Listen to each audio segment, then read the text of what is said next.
जय हिंद, जय भारत।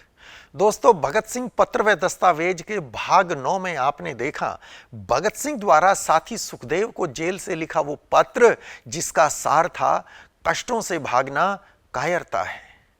आज बात करेंगे भगत सिंह द्वारा अपने बचपन के मित्र जयदेव गुप्ता को जेल से लिखे 3 पत्रों की।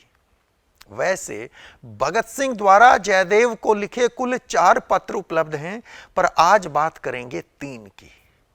चौथे पत्र को अगली बार देखेंगे। पहला पत्र 24 फरवरी 1930 को फांसी की कोठरी नंबर 103 सेंट्रल जेल लाहौर से लिखा गया था। अभी लाहौर षड्यंत्र केस का फैसला नहीं आया था, पर उन्हें फांसी की कोठरी में बंद करके रखा गया था। भगत सिंह लिखते हैं, मेरे प्यारे जयदेव, मुझे उम्मीद है तुमने 16 दिन के बाद हमारी भूख हड़ताल छोड़ने की बात सुन ली होगी और तुम अंदाजा लगा सकते हो कि इस समय तुम्हारी मदद की हमें कितनी जरूरत है। हमें कल कुछ संतरे मिले, लेकिन कोई मुलाकात नहीं हुई। हमारा मुकदमा 2 सप्ताह के लिए स्थगित कर दिया गया है, इसलिए 1 टिन घी और 1 क्रेवन ए सिगरेट का टिन भेजने की तुरंत कृपा करो। कुछ रसगुल्लों के साथ कुछ संतरों का भी स्वागत है।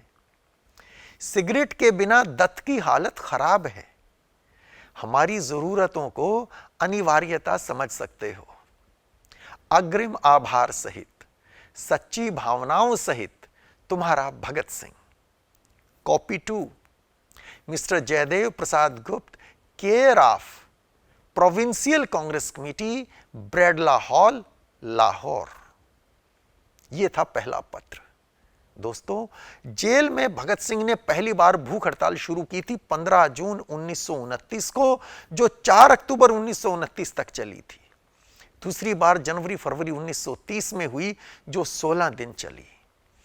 इस पत्र में उसी दूसरी भूख हड़ताल की बात हो रही थी। भगत सिंह घी, दूध, रसगुल्ले, फ्रूट आदि के बड़े शौकीन थे। 16 दिन की भूख हड़ताल के बाद स्वास्थ्य में सुधार के लिए घी और संतरे मंगवा रहे थे। बटुकेश्वर दत्त भी जेल में बंद थे। भगत सिंह कोई चीज अकेले अपने लिए नहीं मंगवाते थे, साथ ही बटुकेश्वर दत्त के लिए भी होती थी। और यहां सिगरेट की बात हो रही थी, सिगरेट भी मंगवा रहे थे, वो अकेले बटुकेश्वर दत्त के लिए थी। उनकी जरूरत का ख्याल भी भगत सिंह रखते थे। उन दिनों सिगरेट को लेकर वैसी सोच नहीं थी जैसी अब है। आज हम जानते हैं कि धूम्रपान स्वास्थ्य के लिए कितना ज्यादा हानिकारक है, पर उन दिनों बड़े बड़े लोग धूम्रपान किया करते थे।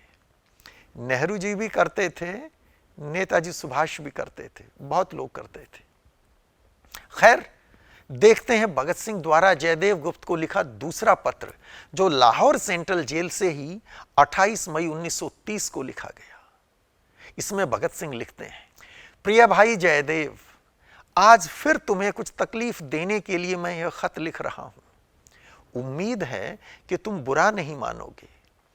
कृपया मेरे लिए पैरों का फ्लीट जूता भेजने का प्रबंध करना। 9-10 नंबर का चल जाएगा। चपली से बहुत बेआरामी है। कृपया इन्हें शुक्रवार या शनिवार को कुलबीर के हाथ भेजने की कोशिश करना, जब वह हमारी मुलाकात के लिए आएगा। सच में मैं बहुत उदास हूं कि मुझे तुम्हारे साथ अभी तक मुलाकात की इजाजत नहीं मिली है। यदि मुकदमे में यह गतिरोध नहीं आया होता तो मैंने अधिकारियों से तुम्हारे साथ मुलाकात की इजाजत के लिए बार बार आग्रह किया होता। जो भी हो, इस समस्या के सुलझते ही मुलाकात की इजाजत की फिर कोशिश करूंगा। मुझे उम्मीद है कि तुम जूते अवश्य ही और बिना देर किए भेज दोगे। इन दिनों मेरे पास एक ही किताब है और वह भी बहुत शुष्क। देखना, अगर हाल में प्रकाशित कुछ दिलचस्प उपन्यास भेज सको। कृपया दोस्तों को मेरी याद पहुंचाना। सच्ची भावनाओं के साथ तुम्हारा भगत सिंह। पता, Jaidev Prasad Gupta, care of Sardar Kishan Singh, Bradlaugh Hall, Lahore. दोस्तों, ब्रेडला हॉल लाहौर में पंजाब कांग्रेस कमेटी का हेड ऑफिस हुआ करता था। जयदेव गुप्त को लिखा पत्र भगत सिंह ने अपने पिता सरदार किशन सिंह की केयर ऑफ करके लिखा था। इस पत्र में भगत सिंह ने अपने लिए कपड़े के जूते मंगवाए थे। चपली से वे परेशान थे। चपली का अर्थ है चप्पल। भगत सिंह द्वारा जयदेव गुप्ता को 3 जून 1930 को एक और पत्र लिखा गया। यह पत्र बहुत दिलचस्प है। चलिए देखते हैं भगत सिंह ने इस पत्र में क्या लिखा था। वे लिखते हैं, मेरे प्यारे श्री जयदेव, कृपा करके मेरा हार्दिक धन्यवाद स्वीकार कीजिए कपड़े के उन जूतों और सफेद पॉलिश की शीशी के लिए जो आपने भेजे हैं। आपके शब्दों में, जैसा कि श्री कुलबीर ने कहा, मैं आपको कुछ अन्य चीजें लाने को लिख रहा हूं। दोस्तों, इससे पिछले पत्र में भी आपने देखा भगत सिंह इस बात को लेकर दुखी थे कि जयदेव प्रसाद गुप्ता से उनको मिलने की अनुमति नहीं मिल रही थी। और भगत सिंह ने पत्र में लिखा भी था कि कुलबीर के हाथों भेज देना। तो कुलबीर जब आए जूते लेके, साथ में संदेश भी लेके आए थे जयदेव गुप्ता का। और क्या था संदेश? कि भगत सिंह से पूछना और किसी चीज की जरूरत है, संकोच ना करे, बताएं, तुरंत भेज दी जाएंगी। यह संदेश कुलबीर ने जब बताया तब भगत सिंह आगे कुछ और चीजों की डिमांड कर देते हैं। क्या लिख रहे हैं पत्र में? मैं आपको कुछ अन्य चीजें लाने को लिख रहा हूं। मुझे विश्वास है कि आप इसे महसूस नहीं करेंगे। कैसे महसूस करेंगे जयदेव गुप्त? बहुत प्यारे मित्र हैं और वे तो स्वयं संदेश भेज रहे थे कि बताओ क्या और भेज दें तुम्हारे लिए। भगत सिंह आगे लिखते हैं, कृपया देख लें कि क्या आप श्री बीके दत्त के लिए कपड़े का एक और जूता भेजने की व्यवस्था कर सकते हैं, साइज नंबर 7, लेकिन दुकानदार से वापसी की शर्त पर लेना, शायद इनके पैर में फिट न आए। भगत सिंह ने अपने लिए जूता पिछली बार मंगवाया था, इस बार साथी बीके दत्त के लिए मंगवा रहे हैं। और पिछली बार ही क्यों नहीं मंगवा लिया, इसका उत्तर भी आगे लिखते हैं पत्र में। भगत सिंह कहते हैं, यह बात मैंने अपने लिए लिखते समय ही लिख दी होती, पर श्री दत्त उस दिन सरल मूड में नहीं थे, इजी मूड में नहीं थे बटुकेश्वर दत्त। भगत सिंह कहते हैं, लेकिन मेरे लिए इसे अकेले पहनना बहुत मुश्किल है। अकेले अपने लिए कुछ नहीं मंगवाते थे भगत सिंह, साथ ही बटुकेश्वर दत्त को अपने भाई से बढ़कर प्यार करते थे। लिखते हैं भगत सिंह, मेरे लिए इसे अकेले पहनना बहुत मुश्किल है, इसलिए मैं आशा करता हूं कि अगली मुलाकात के समय एक और यहां होगा। आगे भगत सिंह लिखते हैं, साथ ही कृपया एक 12 शर्ट, एक कमीज जिसका साइज छाती 34 और कमर 29 हो, भेज दें। उस पर शेक्सपियरियन कॉलर हो और आधी आस्तीन हो, वह भी श्री दत्त के लिए चाहिए। जूता मंगवा रहे हैं दत्त के लिए, शर्ट मंगवा रहे हैं दत्त के लिए, और साइज भी बता रहे हैं, कॉलर कैसे हो यह भी बता रहे हैं, आस्तीनें कैसी हो यह भी बता रहे हैं। आगे लिखते हैं, क्या आप सोचेंगे कि हम जेल में भी अपने रहन सहन के खर्चीले ढंग पर रोक नहीं लगा सके? अंततः ये आवश्यकताएं हैं, विलासिताएं नहीं।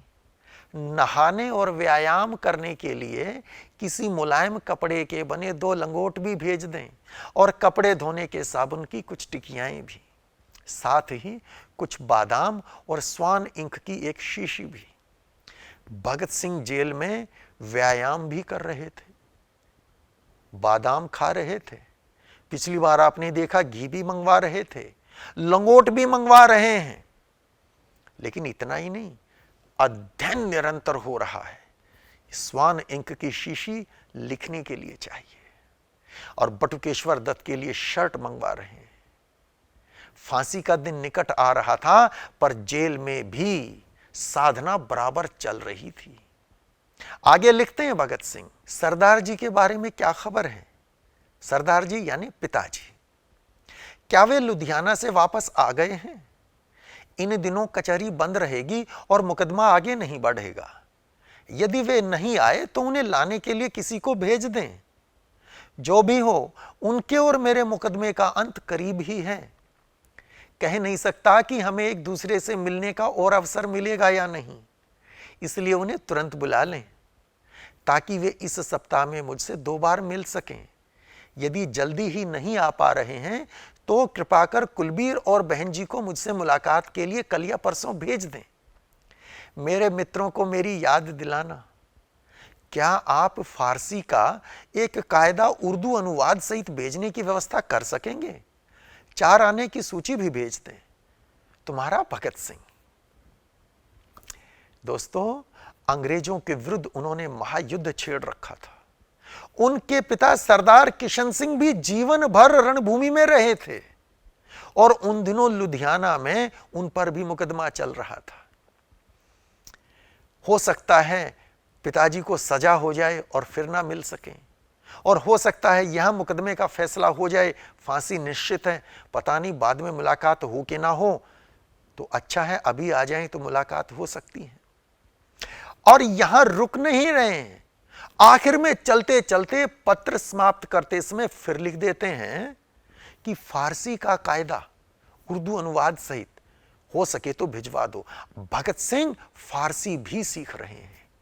वो हिंदी जानते थे, वो संस्कृत जानते थे, वो पंजाबी जानते थे, वो अंग्रेजी जानते थे, वो उर्दू जानते थे और बंगला भी जानते थे। बटुकेश्वर दत्त से बंगला भी सीख ली थी, अब फारसी सीख रहे थे, उसके लिए कायदा मांग रहे थे। तो यह थी कहानी भगत सिंह द्वारा साथी जयदेव गुप्त को लिखे 3 पत्रों की।